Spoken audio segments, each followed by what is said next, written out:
Well, this week, former First Lady Michelle Obama slammed females who voted for President Trump, saying this: any woman who voted against Hillary Clinton voted against their own voice.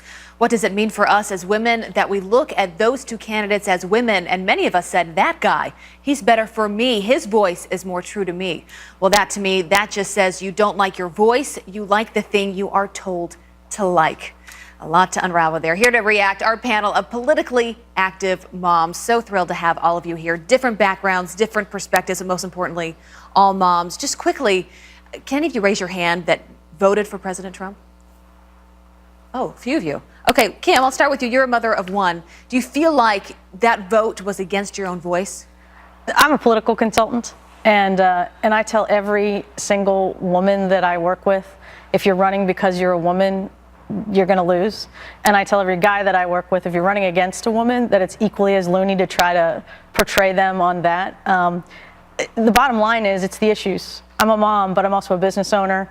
I'm a Republican, but I have lots of interest in getting my taxes cut and a better economy and good schools for my daughter. And that's what matters to me. Not that there's a woman that Madeleine Albright decided to scold women when she was helping Hillary Clinton.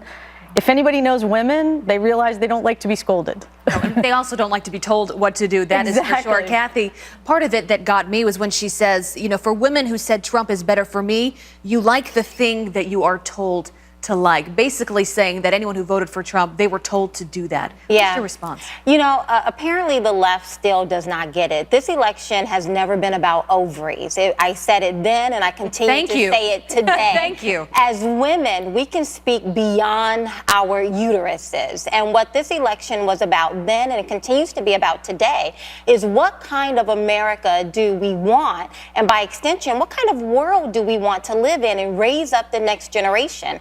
President Trump and Hillary Clinton were offering two completely different versions of America. And just within the last 9 months, we faced some very formidable challenges, from Syria gassing its own people to North Korea's nuclear ambitions to injecting growth, porous borders, and the list goes on. And none of those issues are women issues. They are American issues. And that is how I voted. Yeah. Keisha, I see you have a lot you want to say there. Yes, well, first of all, I agree with Michelle Obama. I believe that having a voice is very important, and unfortunately, a lot of women do not even recognize their voice. I'm raising a daughter who's 14 years old, and if you ask her right now, what do you have? She'll say a voice. Why would any woman feel that a man who objectifies women, who says that it's okay to grab a woman by her genitalia, want that person to be their leader? So it is important. It's about equality, and females have to have the same opportunities as males. And I feel like if a president does not value a woman like he values a man, we're losing in that ability to have equal opportunity. All right, Dr. Jeanine, I want to get you in here because you didn't support Trump necessarily, but you have an interesting perspective. Yeah, so I'm a proud Hillary supporter, and I did not vote for Trump, but yet I see a lot of Republican women in my practice. And what do they tell you? What Michelle Obama was saying, they want their own voice. So they do want their own voice. They want equal pay, they want access to birth control, many of them quietly want access to abortion, that type of thing. So I tend to agree with what Michelle Obama said, but then I see my Republican patients' point of view about how they want some things, but not other things. A lot of them are very, very, very concerned about their taxes. I tend not to be a one-issue voter, so I'm looking at the broad strokes of everything. I imagine they're very independent thinkers on their own. Jeanine, I want to get you in here. Interesting when you hear these comments and you think about, 8 years ago, and Michelle Obama's husband was running against Hillary Clinton at the time. I imagine at that point, who knows who she voted for, but I would guess it was for not Hillary Clinton, it was for her husband. Oh, I'm sure she did. But listen, Abby, elections are about policies, and identity politics is always playing a role for some reason. People think that because you're black, you're supposed to vote Democrat. Because you're a woman, you're supposed to vote for a woman. It's about policies. And I think Michelle Obama has insulted over 40% of the women who did vote for President Trump. I find her comments were very condescending. Americans, women, men, we are concerned about the forgotten men and women. We want lower taxes. We want good national security, immigration reform. Those are the issues that Americans voted for in favor of President Trump. And issues that moms, Beth, care about more than anything. They care about their kids. They care about their grandkids and their future. Correct. And I think what's important, too, to remember is what she said. How about the hypocrisy? The left, they're always advocating for gender neutrality.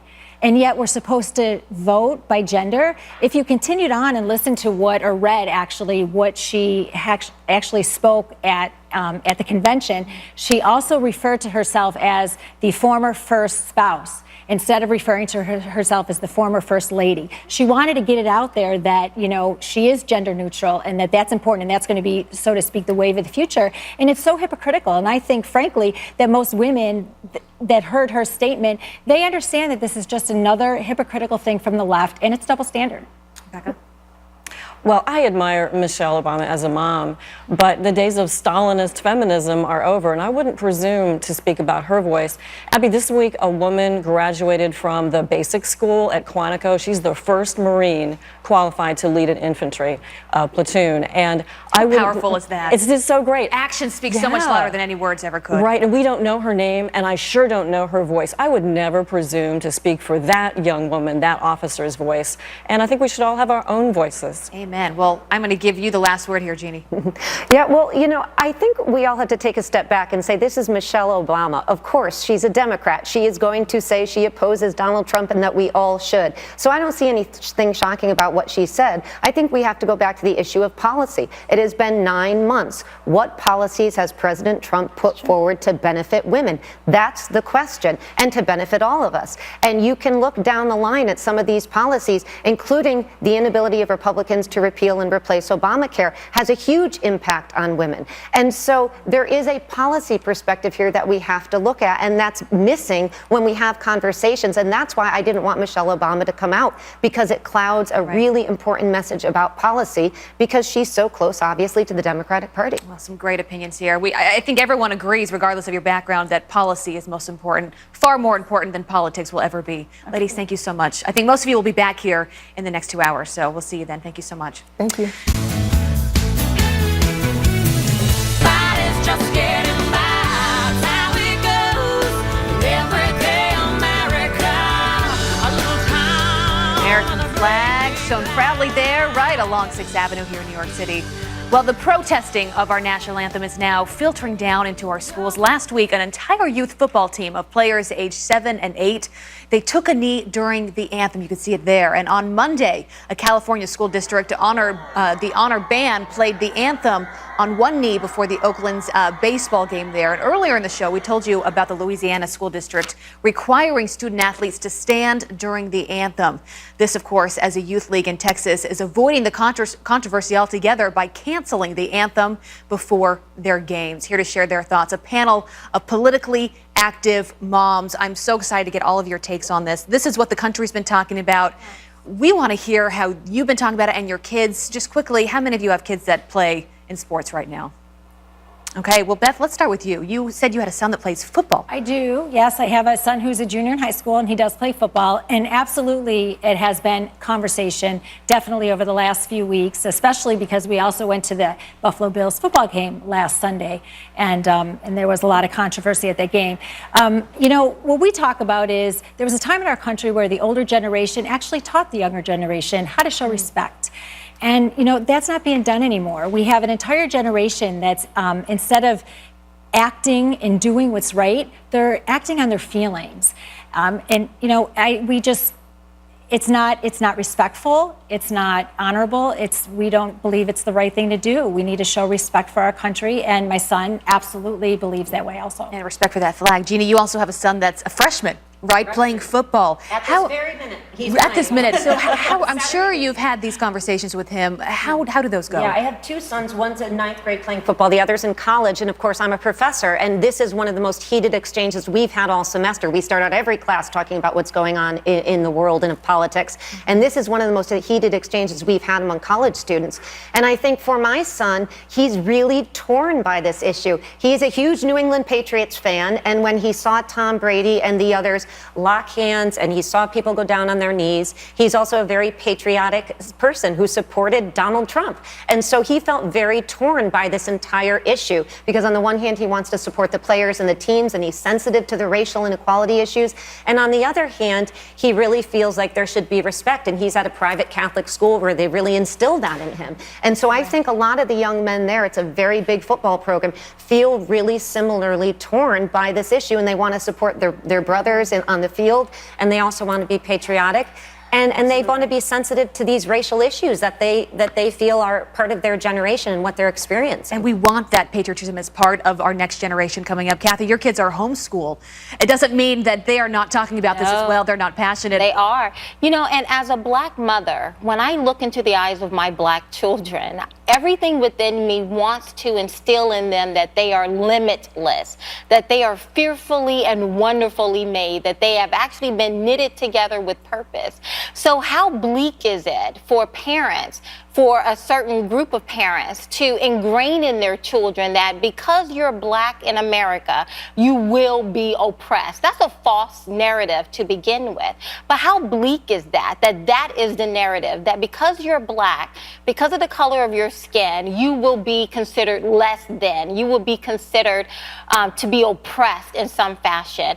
And not only is it bleak, but it's an oppressive cloud that will hang over the heads of these little impressionable souls all the days of their lives. And so as a mother, when I look into the eyes of my black children, I want to instill in them that in America, the great equalizers is the willingness to educate yourself and the willingness to work hard for what it is that you want, and you can achieve anything here. Succeed. There does seem to be, Tiffany, this misconception today that you're speaking to, Kathy, that if you are not supporting kneeling during the national anthem, that you then do not support racial equality, right? That you are against blacks getting what everyone deserves. Right. Is that fair? You know what, Abby, this weighs really heavily on me. My dad played for 11 years in the Major League Baseball and founded the Major League Baseball Players Alumni Association. So this is definitely something that hits home for me.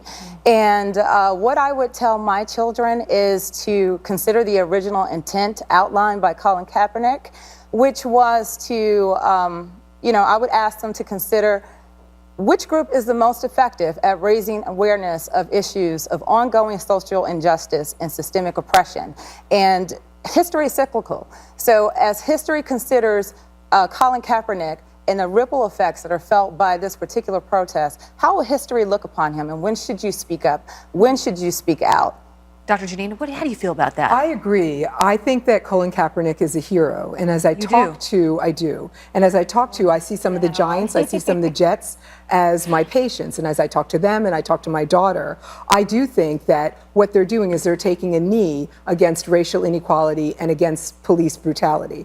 And that's, I believe, what Kaepernick intended. And then I looked at the flag code. And the flag code says that you can't wear a flag on your T-shirt. You can't put the flag horizontal. It doesn't say anything about taking a knee and that being disrespectful. My husband is an ex-captain in the Army. My father-in-law is a vet. I have many, many members that are very patriotic of my family. We do believe in patriotism, but I do think that the intent and the spirit is just to equalize. This is about a mouth of equalizing, and that is their platform. And I agree with what Tiffany was saying about this is their platform, and they want to broadcast to the world. Kim, I know you're wanting to jump in. I want to make sure we get everyone's voice here. Kim, go ahead. And I don't disagree that every child should have the ability to express who they are and what they want to express. I think that message has gotten muddled. We have a young man in my daughter's school who won't stand for the Pledge of Allegiance anymore. When asked about it, he said, because I don't have to, because the football players don't. I don't think he understood, what the background and what the purpose was, and it comes off as being anti-patriotic. And I guess my point is to the hypocrisy that we talked about earlier. If it's okay for students to take a stand on racial inequality, and it absolutely is, it's their prerogative to do that, then they should also be able to take a knee and pray before a game. They should also be able to express themselves however they want to. My one caveat with my own daughter is, you got to understand what you're doing. And you have to do it for a purpose, not just because other people are doing it. That's great advice. Jeanine, I want to get you in here, and Rebecca. Jeanine, go ahead. Well, I think the NFL is alienating their fan base, and you see the reaction. We've already seen that. We've seen the ratings, right. and now we're seeing they're not kneeling as much, and that's obviously for a reason. And people are speaking with their wallet. People spend thousands of dollars to be entertained. They don't want to be lectured to and see all these protests that are going on. They should do these protests on their own time. There's another place and time to do so. As for the children, I think it's really unfortunate that they are being misguided by adults, people that they look up to. I am old school. You stand up, you take off your hat, put your hand over your heart, and honor our country, honor those who have given the ultimate sacrifice, and honor those who are serving in the military today. Absolutely. It sends this bigger message, Rebecca, that we can protest, we can have free speech, we can stand up for what we believe in, but we should not disrespect what this country was founded on, the Pledge of Allegiance and the flag as one of those. Hand on heart, this is our one tradition, Abby, that we all share as Americans. And remember what that anthem is about. It's about an aching doubt. A prisoner in Baltimore Harbor watches his friends and neighbors under bombardment, and he wonders, is our flag still there? Yeah. Did they survive? It's about doubt. You don't have to believe 100%. America doesn't have to be perfect for you and me and all of us to find enough good to put our hands on our hearts for 2 minutes. An F-22 pilot over Syria flies an 8-hour mission. We can put our hands over our hearts for 2 minutes and respect our beloved flag. Absolutely. I can't help but think about our military members serving overseas right now in places like Kabul, spending that time watching sports, some of their favorite times in the day, and what they're thinking about all of this playing out. Guys, thank you so much, ladies, for your perspective. Also important. Really appreciate that. Thanks, Abby. Thank you.